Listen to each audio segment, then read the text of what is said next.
ರಾಜ್ಯ ಪೊಲೀಸ್ ಮತ್ತು ನಮ್ಮ ಕೊಪ್ಪಳ ಜಿಲ್ಲಾ ಪೊಲೀಸ್ ವತಿಯಿಂದ ಈ ಜನವರಿ ತಿಂಗಳಿನಲ್ಲಿ ರಸ್ತೆ ಸುರಕ್ಷತಾ ಸಪ್ತಾಹದ ಅಂಗವಾಗಿ ನಮ್ಮ ಸಂಚಾರಿ ಪೊಲೀಸ್ ಠಾಣೆ ಗಂಗಾವತಿ ಈ ಒಂದು ಇವತ್ತಿನ ದಿವಸ ಒಂದು ಸ್ಕೂಲ್ ಮಕ್ಕಳಿಗಾಗಲಿ ಸ್ಕೂಲ್ ಮಕ್ಕಳ ಕಡೆಯಿಂದ ಒಂದು ಜಾಗೃತಿ ಜಾಥಾ ಕಾರ್ಯಕ್ರಮವನ್ನು ಹಮ್ಮಿಕೊಂಡಿದ್ದೀವಿ.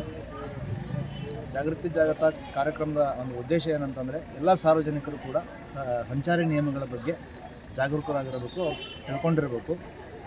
ಯಾವುದೇ ಒಂದು ಅಪಘಾತವನ್ನು ತಡೆಗಟ್ಟಬೇಕಾದ್ರೆ ಸಾರ್ವಜನಿಕರ ಪಾತ್ರ ಬಹು ಮುಖ್ಯವಾಗಿದೆ. ಎಲ್ಲರೂ ಕೂಡ ಸಂಚಾರಿ ನಿಯಮಗಳನ್ನು ಪಾಲಿಸಬೇಕಂತ ಹೇಳಿ ಈ ಸಂದರ್ಭದಲ್ಲಿ ನಾನು ಕರೆ ಕೊಡ್ತಾ ಇದ್ದೀನಿ. ಮತ್ತು ಏನು ಈ ಸ್ಕೂಲ್ ಮಕ್ಕಳಿಗೆ ನಾವು ಪ್ರಬಂಧ ಸ್ಪರ್ಧೆ ಮತ್ತು ಚಿತ್ರಕಲಾ ಸ್ಪರ್ಧೆಯನ್ನು ಏರ್ಪಡಿಸಿದ್ದೀವಿ. ಮಕ್ಕಳ ಮೂಲಕ ಕೂಡ ನಾವು ಜಾಗೃತಿಯನ್ನು ಮಾಡಲಿಕ್ಕೆ ಒಂದು ಪ್ರಯತ್ನವನ್ನು ಮಾಡಿದ್ದೀವಿ ಅಂತ ಹೇಳಿ ಈ ಸಂದರ್ಭದಲ್ಲಿ ಹೇಳ್ತಾ ನಾನು ಎರಡು ಮಾತನ್ನು ಮುಗಿಸ್ತೀನಿ. ಗಂಗಾವತಿ ಉಪವಿಭಾಗದ ಸಂಚಾರ ಪೊಲೀಸ್ ಠಾಣೆ ವತಿಯಿಂದ ನಾವು ಶಾಲಾ ಮಕ್ಕಳಿಗೆ ನಮ್ಮ ಸಾಹೇಬರ ನೇತೃತ್ವದಲ್ಲಿ ಹಾಗೂ ಬಿಯವರ ಸಮಕ್ಷಮದಲ್ಲಿ ನಾವು ಜಾಗೃತಿ ಜಾಥಾ, ಸಂಚಾರ ನಿಯಮಗಳ ಜಾಗೃತಿ ಜಾಥಾವನ್ನು ನಾವು ಹಮ್ಮಿಕೊಂಡಿದ್ದೀವಿ. ಈ ತಾವೆಲ್ಲ ನೋಡಿರ್ಬೇಕು, ಮಕ್ಕಳೆಲ್ಲ ಪ್ಲೇ ಕಾರ್ಡ್ಸ್ಗಳನ್ನು ಹಿಡ್ಕೊಂಡಿದ್ದಾರೆ. ಪ್ರತಿಯೊಂದು ಪ್ಲೇ ಕಾರ್ಡ್ಸ್ ಏನಂತ ಹೇಳುತ್ತೆ, ಸಂಚಾರ ನಿಯಮಗಳನ್ನು ಪಾಲನೆ ಮಾಡೋದ್ರ ಬಗ್ಗೆ ಹೇಳುತ್ತೆ. ಅಟ್ಲೀಸ್ಟ್ ಈ ಮಕ್ಕಳು ಹಿಡ್ಕೊಂಡಿರೋ ಪ್ಲೇ ಕಾರ್ಡ್ಸ್ಗಳನ್ನು ಸಾರ್ವಜನಿಕರು ನೋಡಿ ಪಾಲನೆ ಮಾಡಲಿ ಅಂತ ಒಂದು ಅಭಿಯಾನ ಮಾಡ್ಕೊಂಡಿದ್ದೀವಿ.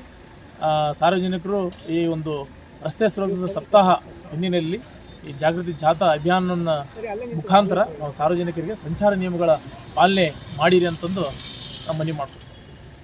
ಇಲಾಖೆ ವತಿಯಿಂದ ರಸ್ತೆ ಸುರಕ್ಷತಾ ಸಪ್ತಾಹದ ಅಂಗವಾಗಿ ವೈವಿಧ್ಯಮಯವಾದಂಥ ಕಾರ್ಯಕ್ರಮವನ್ನು ಹಮ್ಮಿಕೊಳ್ಳಲಾಗಿತ್ತು.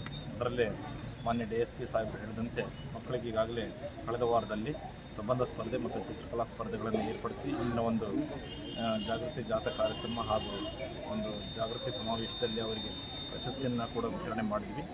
ಮತ್ತು ತುಂಬ ಅರ್ಥಪೂರ್ಣವಾದಂಥ ಕಾರ್ಯಕ್ರಮ ಆಗಿದ್ದು, ವಿದ್ಯಾರ್ಥಿಗಳಿಂದಲೇ ಸುತ್ತಮುತ್ತಲಿನ ಪಾಲಕರಿಗಾಗಿರ್ಬೋದು ಮತ್ತು ಸಹಪಾಠಿಗಳಿಗೆ, ಶಿಕ್ಷಕರಿಗೆ ಈ ಒಂದು ಜಾಗೃತಿಯನ್ನು ಮೂಡಿಸುವಂತೆ ಮತ್ತು ಅಪಘಾತಗಳನ್ನು ತಡೆಯುವಲ್ಲಿ ಇದು ನಿರ್ಣಾಯಕವಾಗಿ ಪಾತ್ರ ವಹಿಸುತ್ತೆ ಅಂತ ಹೇಳಿ ಈ ಸಂದರ್ಭದಲ್ಲಿ ನಾನು ಹೇಳ್ತಾ ಇದ್ದೀನಿ. ಕೊಪ್ಪಳ ಜಿಲ್ಲೆ ಮತ್ತು ಗಂಗಾವತಿ ಉಪವಿಭಾಗದ ಗಂಗಾವತಿ ನಗರ ಸಂಚಾರಿ ಠಾಣೆಯ ವತಿಯಿಂದ ಮಕ್ಕಳಿಗೆ ರಸ್ತೆ ಸುರಕ್ಷತಾ ಸಪ್ತಾಹ ಅಂಗವಾಗಿ ಜಾಥಾವನ್ನು ಹಮ್ಮಿಕೊಂಡಿದ್ದು, ಈ ಜನವರಿ ತಿಂಗಳಲ್ಲಿ ರಸ್ತೆ ಅಪಘಾತಗಳನ್ನು ತಡೆಗಟ್ಟುವುದು ಮತ್ತು ಅದರ ಒಂದು ಸುರಕ್ಷತೆಯನ್ನು ಕಾಪಾಡುವ ನಿಮಿತ್ತ ಸಾರ್ವಜನಿಕರಲ್ಲಿ ಎಲ್ಲರೂ ಮಕ್ಕಳ ಮುಖಾಂತರ ಇದು ಒಂದು ಮನವಿಯನ್ನು ಮಾಡಿಕೊಳ್ತಾ ರಸ್ತೆ ಸುರಕ್ಷತೆ ಏನಿದೆ ಅದನ್ನು ಎಲ್ಲ ಸಾರ್ವಜನಿಕರು ಪಾಲನೆಯನ್ನು ಮಾಡಿಕೊಳ್ಬೇಕಂತೇಳಿ ನಮ್ಮ ಇಲಾಖೆಯಿಂದ ಸಾರ್ವಜನಿಕರಿಗೆ ಇದು ಒಂದು ಮನವಿಯನ್ನು ಮಾಡಿಕೊಳ್ತೀವಿ.